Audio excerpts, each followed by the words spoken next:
China ಹೊಸ artificial intelligence ತಂತ್ರಜ್ಞಾನ ಹೊಂದಿರೋ ಡೀಪ್ ಸೀಕ್ ಅನ್ನು ಲಾಂಚ್ ಮಾಡಿದೆ. ಜಗತ್ತಿನ ದೊಡ್ಡನ ಅನಿಸಿಕೊಂಡಿರೋ ಅಮೆರಿಕಾನೇ ಚೀನಾದ ಈ ಹೊಡೆತಕ್ಕೆ ಬೆಚ್ಚಿ ಬಿದ್ದಿದೆ. ನಮ್ಮ ಮೋದಿ ಸರ್ಕಾರ ಸ್ವೀಟ್ ಪಾಪ್ಕಾರ್ನ್ಗೆ ಸಾಲ್ಟ್ ಪಾಪ್ಕಾರ್ನ್ಗೆ ಹೆಂಗೆಲ್ಲ ಟ್ಯಾಕ್ಸ್ ಹಾಕಿ ದುಡ್ಡು ಮಾಡಬಹುದು ಅಂತ ಯೋಚನೆ ಮಾಡೋ ಹೊತ್ತಲ್ಲೇ ಚೀನಾದವರು ಇಷ್ಟೆಲ್ಲ ಮಾಡಿ ಮುಗಿಸವ್ರೆ. ಒಂದು ದೇಶ ಮುಂದುವರಿಬೇಕು ಅಂದ್ರೆ ಟೆಕ್ನಾಲಜಿ ಬಹಳ ಇಂಪಾರ್ಟೆಂಟ್. ಎಲ್ಲಾ ದೇಶಗಳು 6th generation fighter jet, satellite communication ಅಂತ ಯೋಚನೆ ಮಾಡ್ತಿರ್ಬೇಕಾದ್ರೆ ಎಐ ಅಂದ್ರೆ ನಮ್ ಕಡೆ ಆಯಿ ಅಂತಾರೆ ಅಂದ್ಬಿಟ್ಟು ನಮ್ಮ ಮೋದಿ ಅವರು ಅಸಂಬದ್ಧವಾಗಿ ಮಾತಾಡ್ತಾರೆ.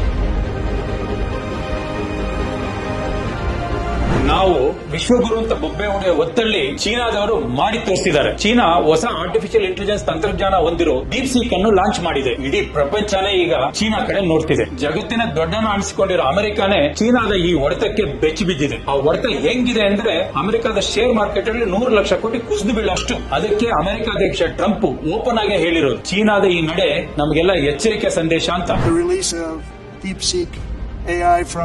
A Chinese company should be a wake-up call for our industries. That should be a wake-up call for our industries. ನಮ್ಮ ಮೋದಿ ಸರ್ಕಾರ ಸ್ವೀಟ್ ಪಾಪ್ಕಾರ್ನ್ಗೆ ಸಾಲ್ಟ್ ಪಾಪ್ಕಾರ್ನ್ಗೆ ಹೆಂಗೆಲ್ಲ ಟ್ಯಾಕ್ಸ್ ಹಾಕಿ ದುಡ್ಡು ಮಾಡಬಹುದು ಅಂತ ಯೋಚನೆ ಮಾಡೋ ಹೊತ್ತಲ್ಲೇ ಚೀನಾದವರು ಇಷ್ಟೆಲ್ಲ ಮಾಡಿ ಮುಗಿಸವ್ರೆ. पॉपकॉर्न का ट्रीटमेंट में जब तक वो नमकीन है सब 5% है, right? But when it has added caramelised sugar it is no longer नमकीन, इसीलिए उसका रेट अलग है.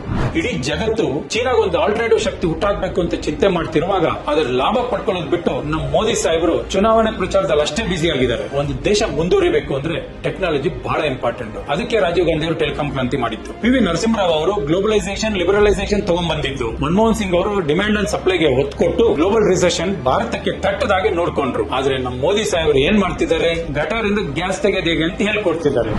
गंदी नाली होते हैं, गैस भी निकलता है और जो गटर से गैस निकलता था वो पाइपलाइन से उसके अपने चाय के ठेले में ले लिया और वो चाय बनाने के लिए उसी गैस का उपयोग करके चाय बनाता था.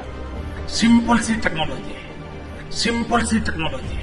ಅದನ್ನೇ ಅವರು ಟೆಕ್ನಾಲಜಿ ಅಂತ ತಿಳ್ಕೊಂಡ್ಬಿಟ್ಟವ್ರೆ. ಎಲ್ಲಾ ದೇಶಗಳು 6th generation fighter jet, satellite communication ಅಂತ ಯೋಚನೆ ಮಾಡ್ತಿರ್ಬೇಕಾದ್ರೆ ಎಐ ಅಂದ್ರೆ ನಮ್ ಕಡೆ ಆಯಿ ಅಂತಾರೆ ಅಂದ್ಬಿಟ್ಟು ನಮ್ಮ ಮೋದಿ ಅವರು ಅಸಂಬದ್ಧವಾಗಿ ಮಾತಾಡ್ತಾರೆ. हमारे देश में माँ को आई बोलते हैं. माता को बहुत से राज्यों में भाषा बोलते आई. अब मैं कहता हूँ हमारे यहाँ बच्चा पैदा होता है तो आई भी बोलता है, एआई भी बोलता है. वो इतना एडवांस हो गया है. ಕಾಮನ್ ಸೆನ್ಸ್ ಟೆಕ್ನಾಲಜಿ ಬಗ್ಗೆ ಅರಿವಿಲ್ಲದೆ ಇರೋ ಪ್ರಧಾನಿ ಇದ್ರೆ ಆ ದೇಶ ಮುಂದುವರಿಯಕ್ಕೆ ಸಾಧ್ಯನಾ? ನಮಗಿಂತ ಕಮ್ಮಿ ಇಂಗ್ಲಿಷ್ ಬರೋ ಚೀನಾನೇ ಇಂತ ಸಾಧನೆ ಮಾಡಿರ್ಬೇಕಾದ್ರೆ ಪ್ರಪಂಚಕ್ಕೆ ಟ್ಯಾಲೆಂಟ್ ಸಪ್ಲೈ ಮಾಡ್ತಿರೋ ನಮ್ ಕೈಯಲ್ಲಿ ಯಾಕೆ ಸಾಧ್ಯ ಆಗ್ತಿಲ್ಲ ಅಂತ ಅಮೆರಿಕಾನೇ ಚೀನಾದ ಈ ಹೊಡೆತಕ್ಕೆ ನಡುಗೋಗಿದೆ. ಅಂದ್ರೆ ಭಾರತದ ಕತೆ ಏನು ಅನ್ನೋ ಅರಿವಿದೆಯಾ ನಮ್ಮ ಮೋದಿ ಅವರಿಗೆ? ಸ್ವಿಸ್ ಬ್ಯಾಂಕ್ ಇಂದ ಬ್ಲಾಕ್ ಮನಿ ತರಲಿಲ್ಲ, 15 ಲಕ್ಷ ದುಡ್ಡು ಅಕೌಂಟ್ ಹಾಕ್ಲಿಲ್ಲ, 2 ಕೋಟಿ ಉದ್ಯೋಗ ಕೊಡ್ಲೂ ಇಲ್ಲ, 100 ಸ್ಮಾರ್ಟ್ ಸಿಟಿ ಕಟ್ಲೇ ಇಲ್ಲ, ಬುಲೆಟ್ ಟ್ರೈನ್ ಅಂತೂ ಬರ್ಲೇ ಇಲ್ಲ. ಬರೀ ಸುಳ್ಳು ಹೇಳೋದೇ ಸಾಧನೆ ಅಲ್ಲ ಅಂತ ಮೋದಿ ಅವ್ರಿಗೆ ಹೇಳೋರು ಯಾರು? ಇಡೀ ಪ್ರಪಂಚ ಫ್ಯೂಚರ್ ಬಗ್ಗೆ ಚಿಂತೆ ಮಾಡ್ತಿದ್ರೆ ನಮ್ ದೇಶದಲ್ಲಿ ಅಧಿಕಾರದಲ್ಲಿರೋ ಬಿಜೆಪಿ ಅವರು ಮೂಢನಂಬಿಕೆಯಲ್ಲಿ ನಮ್ಮನ್ನು ಮುಳುಗಿಸಿ ಶಿಲಾಯುಗ ಕರ್ಕೊಂಡು ಹೋಗ್ತಿದ್ದಾರೆ. ಹಿಂಗಾದ್ರೆ ನಮ್ ದೇಶ ಉದ್ಧಾರ ಆಗೋದಾದ್ರೆ ಹೆಂಗೆ? ನಿಮ್ಗೆ ಏನ್ ಅನ್ಸುತ್ತೆ? ಕಮೆಂಟ್ ಮಾಡಿ.